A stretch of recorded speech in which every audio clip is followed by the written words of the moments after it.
오늘 우리에게 주신 하나님 말씀은 누가복음 12장 16절에서 21절까지 말씀입니다.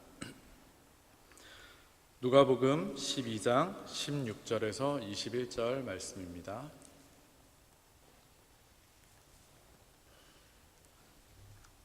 제가 봉독해 드리도록 하겠습니다. 그리고 그들에게 비유를 하나 말씀하셨다. 어떤 부자가 밭에서 많은 소출을 거두었다. 그래서 그는 속으로 내 소출을 쌓아둘 곳이 없으니 어떻게 할까 하고 궁리하였다. 그는 혼자 말하였다. 이렇게 해야겠다. 내 곳간을 헐고서 더 크게 짓고 내 곡식과 물건들을 다 거기에다가 쌓아두겠다. 그리고 내 영혼에게 말하겠다. 영혼아, 여러 해 동안 쓸 많은 물건을 쌓아두었으니 너는 마음 놓고 먹고 마시고 즐겨라. 그러나 하나님께서 말씀하셨다. 어리석은 사람아, 오늘 밤에 내 영혼을 내게서 도로 찾을 것이다. 그러면 내가 장만한 것들이 누구의 것이 되겠느냐? 자기를 위해서는 재물을 쌓아두면서도 하나님께 대하여는 부유하지 못한 사람은 이와 같다. 잠깐 기도하겠습니다. 사랑해 주님 감사합니다. 오늘도 주의 품으로 저희들을 불러주시고 하나님의 말씀을 듣고 또 예배드릴 수 있도록 해주시니 감사합니다. 부족한 종 주님 앞에 이렇게 말씀 들고 섰습니다. 하나님의 말씀 전할 때 담대함을 허락하시고 듣는 자나 전하는 자나 서로 은혜가 되는 시간이 될 수 있도록 도와주시옵소서. 성령의 음성만이 널리 퍼지는 시간 될 수 있도록 도와주시옵소서. 예수님의 이름으로 기도드립니다. 아멘. 할렐루야, 반갑습니다. 오늘도 주님의 전에 나와서 또 이렇게 하나님의 말씀을 듣고 예배드리고자 하시는 우리 모든 복음의 성도님들을 위해 하나님의 사랑과 은혜가 넘치시기를 축원합니다. 아멘. 지난주에 이어서 오늘도 목사님께서 한국으로 휴가 중이시기 때문에 오늘은 제가 말씀을 전하게 되었습니다. 부족한 종을 통해서도 말씀하시는 하나님의 음성에 귀를 기울이시는 귀한 시간이 되시기를 부탁드립니다. 아멘. 네. 저는 특별히 오늘 설교를 준비하게 되면서 참 좋았던 것 같습니다. 존머자이트가 어제로 끝났기 때문에 1시간을 더 준비할 수 있었고 또 더 쉴 수 있었기 때문입니다. 다들 1시간씩 더 푹 다 주무셨습니까? 아직 적응이 안 되시나요? 작년에 궁금해가지고 한번 핸드폰 시계를 붙들고 바라봤었는데 2시 59분에서 다시 2시로 변하더라고요. 그저 똑같이 흘러가는 시간을 우리가 계절에 따라 우리 인간들의 약속에 따라서 1시간 앞당겼다가 원래대로 1시간 뒤로 돌린 것인데도 참 짜릿하고 기분이 좋더라고요. 그러면서 시간이라는 것은 항상 연속성이 있는 것이고 똑같이 흘러가는 것인데 마치 우리가 시간을 좌지우지할 수 있는 것 같은 착각이 잠시나마 들었습니다. 다들 한 번쯤은 상상해 보지 않았습니까? 시간을 되돌리고 싶다. 나의 흑역사를 지우고 싶다. 그저 우리의 약속에 의해서 1시간이지만 되돌리고 나니 시간은 하나님이 주셨고 또 주관하시는 것이고 우리가 어찌할 수 없는 것인데 마치 실제로 그 흐름에 제가 변화를 준 것인 마냥 재밌고 짜릿했습니다. 참 웃긴 일입니다. 오늘은 존머자이트가 끝난 것뿐만이 아니라 특별히 종교개혁을 기념하는 기념주일입니다. 그런데 재밌는 것은 종교개혁을 다시 떠올리는 열기가 작년과는 사뭇 다르다는 것입니다. 작년에는 특별히 종교개혁 500주년을 맞이해서 여기저기서 세미나다, 학회다, 행사다, 예배다 참 많이들 시끌시끌했는데 올해는 좀 조용한 것 같습니다. 똑같이 돌아온 날짜와 시간인데 말이죠. 사실 500주년이라고 해서 더 특별할 것도 없고 501주년이라고 해서 덜 특별할 것도 없이 우리는 늘 이날을 맞아서 우리가 잘 살아가고 있는가를 생각해 보아야만 합니다. 우리는 잘 살아가고 있는가? 내가 가고 있는 이 길이 옳은 길인가? 우리 교회가 가고 있는 길이 과연 옳은 길일까? 하나님 앞에서 이 물음을 던지는 치열함이 없어지는 순간 신앙인으로서의 우리의 생명력은 끝이 난다고 저는 생각합니다. 치열하게 끊임없이 우리는 묻고 또 물어야만 합니다. 잘 살아가고 있는 것일까? 바른 길로 가고 있는 것일까? 사람이라는 것이 참으로 간사한 동물인 것 같습니다. 시간의 흐름 앞에서 늘 하루하루 죽음을 향해 달려가고 있으면서도 우리는 우리의 삶이 언젠가 정해진 끝이 기약이 있다는 것을 늘 잊고 삽니다. 특별히 젊은 시절은 더 그런 것 같습니다. 아마도 지금 이 자리에 계신 분들 중에서 청년분들이나 젊으신 분들은 더욱 그러실 것이고, 외람된 말씀이지만 이제 연세가 들어가시고 손주들이 자라고 있는 것을 기쁜 마음으로 바라보고 계신, 점점 몸에 아픈 곳이 한두 곳 늘어나는 우리 장로님, 권사님, 집사님만이 그나마 가끔씩 슬슬 삶의 마무리를 생각하고 계실 것입니다. 그렇습니다. 우리 인간은 언젠가는 죽게 되어 있고 시간의 흐름을 거스를 수 있는 사람은 아무도 없습니다. 그리고 그때는 오직 하나님만이 알고 계시고 하나님께만 달려 있습니다. 그 누구도 자신의 생명을 자신의 의지로 어찌하지는 못합니다. 저는 종교개혁 기념주의를 맞아서 우리가 이 생각을 회복할 때에만 진정한 개혁이, 진정한 부흥이 우리에게 있을 거라고 생각합니다. 한 번밖에 없는 이 짧은 인생, 바람처럼 지나가는 빠른 세월 앞에서 우리는 우리의 삶이 유한함을, 그리고 그 생명의 주인이 하나님이심을 자각하고 꾸준히 우리 스스로에게 문제를 제기해야만 합니다. 나는 오늘 하루도 잘 살았는가? 나는 잘 살아가고 있는가? 지금 한번 해볼까요? 한번 따라해 보세요. 나는 오늘 하루도 잘 살았는가? 나는 잘 살아가고 있는가? 오늘의 본문을 보면 어리석은 어느 부자의 이야기가 나오고 있습니다. 여러분들이 많이들 들어오신 본문이고 또 너무나 잘 아시는 본문일 것입니다. 한 농부가 있었습니다. 미루어 보건대 그는 이미 재물을 많이 모아둔 부자였던 것 같습니다. 그런데 그 해에는 그의 땅에서 난 소출이 엄청나게 많았나 봅니다. 그동안 곡식을 거두어들였던 곡간이 가득 차서 더는 쌓아둘 곳이 없어서 고민이 되었나 봅니다. 그래서 그는 이렇게 결심을 합니다. 곡간을 헐고 더 크게 짓고 모든 곡식과 물건을 거기 쌓아두리라. 그리고 이어서 이렇게 이야기합니다. 내가 내 영혼에게 말하겠다. 영혼아, 여러 해 동안 쓸 많은 물건을 쌓아두었으니 너는 마음 놓고 먹고 마시고 즐겨라.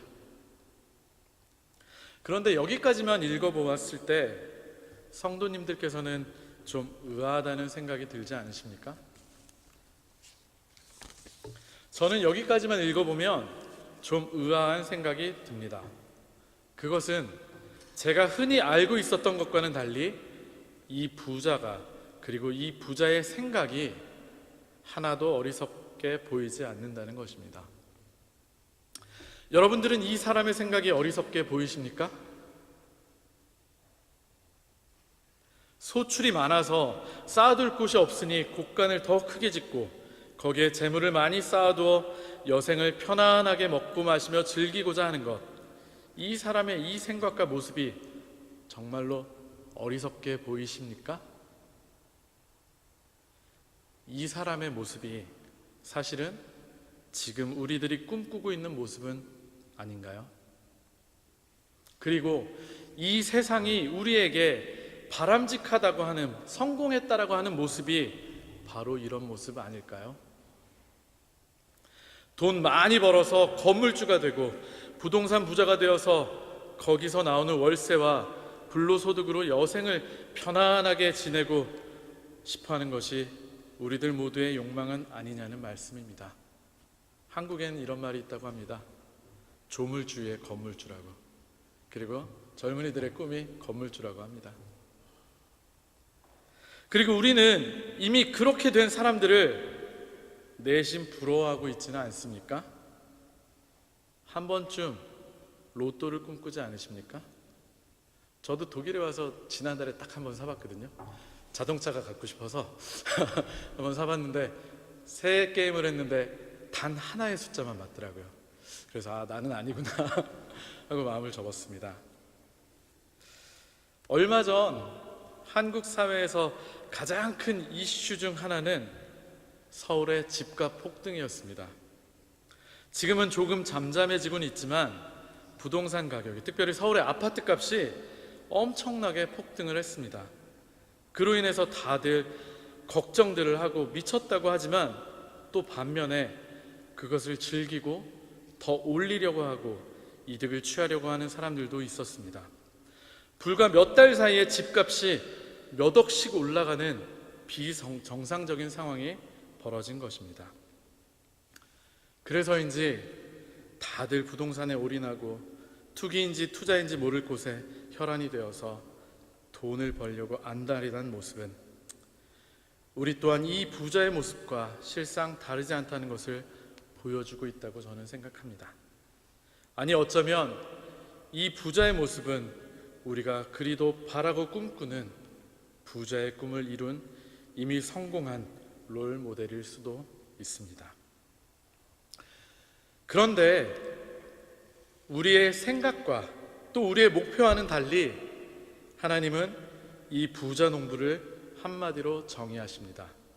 하나님은 그를 어리석다 라고 하십니다. 어리석다. 우리 본문 20절을 같이 한 목소리로 다시 한번 읽어보도록 하겠습니다. 20절 같이 한번 읽어보도록 하겠습니다. 시작. 그러나 하나님께서 말씀하셨다. 어리석은 사람아, 오늘 밤에 내 영혼을 내게서 도로 찾을 것이다. 그러면 내가 장만한 것들이 누구의 것이 되겠느냐? 하나님께서 이 부자를 어리석은 자라고 한 이유가 무엇입니까?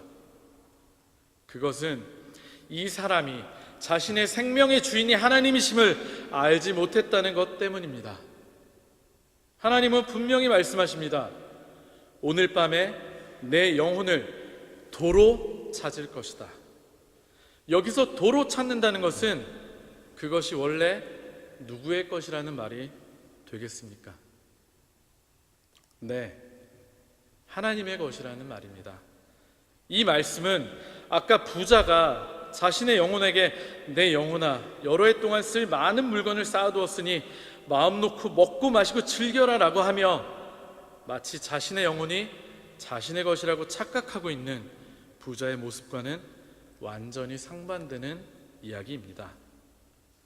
아까 서두에서 제가 말씀드린 것처럼 우리는 우리의 삶의 주인이 하나님이심을 늘 망각하고 삽니다. 그리고 그것이 우리의 삶의 가장 큰 문제입니다. 그리고 또 다른 문제는 그 생명을 언제고 하나님이 찾아가실 수 있다는 것 또한 우리가 망각하고 있다는 것입니다.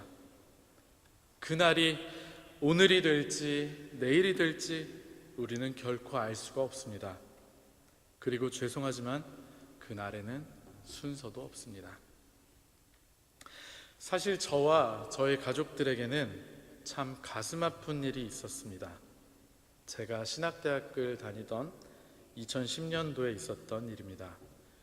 그 해에 저희 작은아버님이 간암으로 돌아가셨습니다.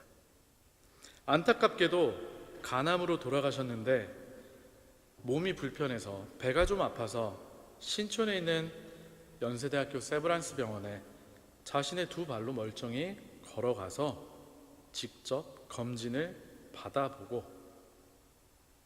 그날로 바로 가난 말기 판정을 받고 바로 입원해서 정말로 손 한 번, 약 한 번 써보지도 못하고 스스로 걸어 들어가신 지 12일 만에 돌아가셨습니다. 늘 건강하셨고 또 등산을 다니고 헬스를 해서 근육이 탄탄하셨던 작은 아버님이 그렇게 한순간에 돌아가실 줄은 저희 집안 식구들 누구도 생각하지 못했습니다. 꽃이 시들어가듯이 하루하루 생명이 저물어가는 것을 저와 저의 온 가족들은 그저 안타까운 심정으로 매일 지켜볼 수밖에 없었습니다. 과연 우리 중에 누군들 자신할 수 있을까요?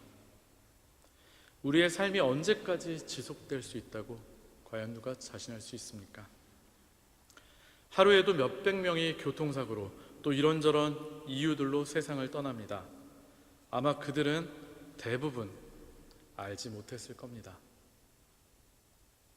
그런데 하나님 입장에서 보시면 우리 인간들이 인간의 생명의 주인이 누구인지를 망각하고 또 그 끝이 언제인지도 모르면서 사는 것만을 가지고 어리석다고 하진 않았을 것 같습니다.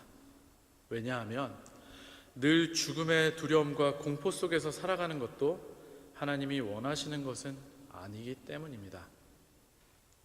그 삶이 언제 끝날지 모르면서도 또 생명의 주인이 나라고 착각하고 살 수는 있습니다.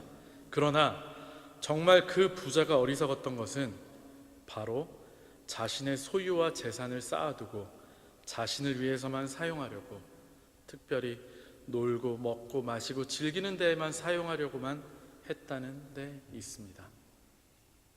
그런 그에게 하나님은 단호하게 말씀하십니다. 어리석은 사람아,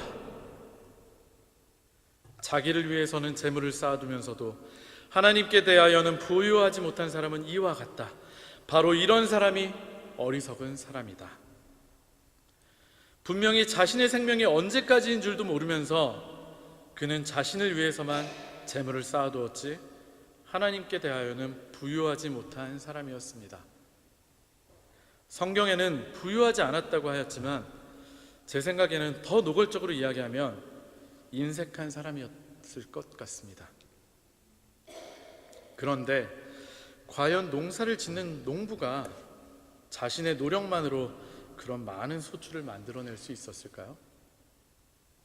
물론 농부가 피땀 흘려가면서 곡식을 가꾸고 농사를 지어야 하지만 하나님께서 햇빛과 비와 바람과 날씨를 허락하시지 않았다면 과연 그가 많은 소출을 거둘 수 있었을까요? 그리고 그에게 만약에 농사 지을 땅이 없었다면 그는 어떻게 되었을까요? 물론 자신이 산 땅이라서 자기 땅이라고 생각할 수도 있겠지만 애초에 이 지구는, 이 땅은 어디로부터 왔습니까? 언제부턴가 사람들이 주인 행세를 하고 매매를 하고 해서 그렇지 본래 땅과 자연은 어디로부터 왔습니까? 누가 창조를 했습니까? 불행하게도 우리는 언제부터인가 그런 것들에 대해서 망각을 하고 살고 있는 것 같습니다. 내가 가진 생명조차 내 것이 아닌데 과연 우리는 무엇을 자신 있게 내 것이라고 주장할 수 있겠습니까? 그저 잠시 우리가 빌려서 사용하다가 빈손으로 왔다가 빈손으로 돌아가는 것 아닙니까?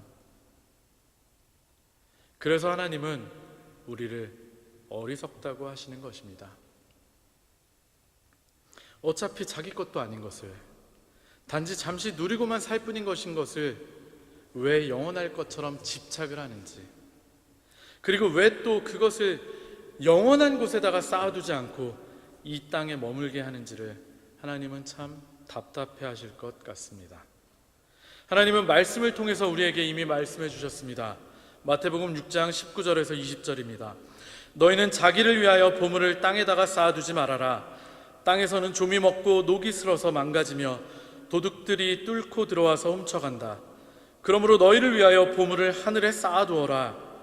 거기에는 좀이 먹고 녹이 슬어서 망가지는 일이 없고 도둑들이 뚫고 들어와서 훔쳐가지도 못한다. 성경은 우리에게 우리의 재물을 가장 안전하고 영원한 하늘나라에 쌓아두라고, 그리고 그것을 통해서 우리가 하나님의 뜻을 행하라고 무수히 많은 곳에서 말씀을 통해서 우리에게 이야기해주고 계십니다.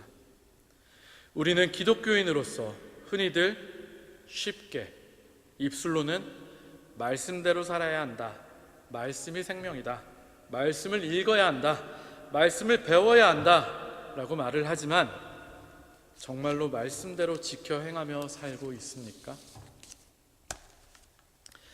예수님 이후에 구약의 그 많고 복잡한 계명들과 율법들은 그렇다 쳐도 적어도 우리는 하나님이 이 땅에 인간의 모습으로 오셔서 말씀이신 예수님이 직접 말씀하시고 또 삶으로 증명하고 살아내신 그 모습 살아야 하지 않겠습니까?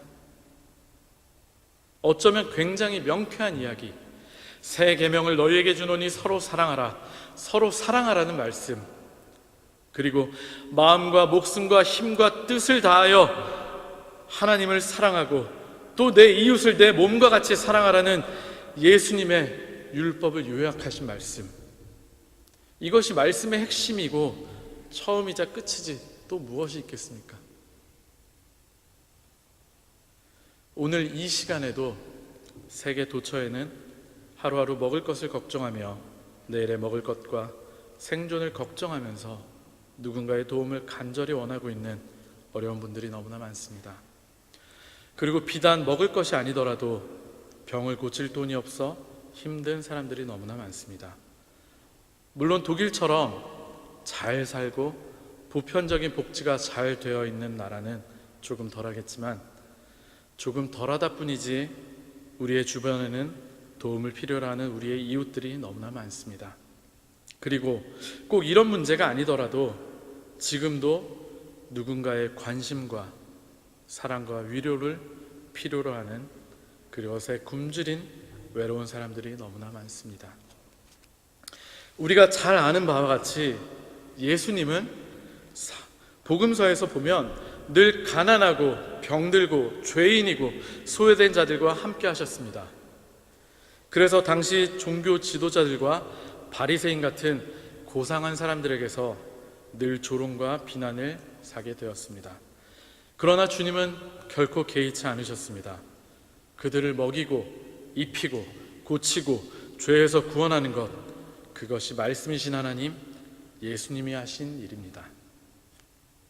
우리가 말씀을 읽는 이유는 우리도 그렇게 살기 위해서입니다. 예수님을 만나고 그분이 내 마음의 주님으로 성령으로 임재하셔서 가는 곳마다 하나님의 마음을 품게 되고 그로 인해서 우리의 눈에 돈 벌 것들만 보이는 것이 아니라 힘들고 어려운 외로운 이웃들이 보이게 하는 것, 그것을 위해서 우리가 교회를 다니고 하나님의 말씀을 읽고 듣고 기도하는 것입니다. 그리고 그것이 바로 하나님께 대하여 부요하게 되는 것입니다. 한번 여쭤보도록 하겠습니다. 여러분들은 부자이십니까?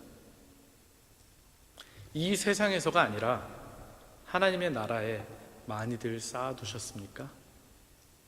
그리고 지금 이 순간에도 하나님께 대하여 부요하고 계십니까?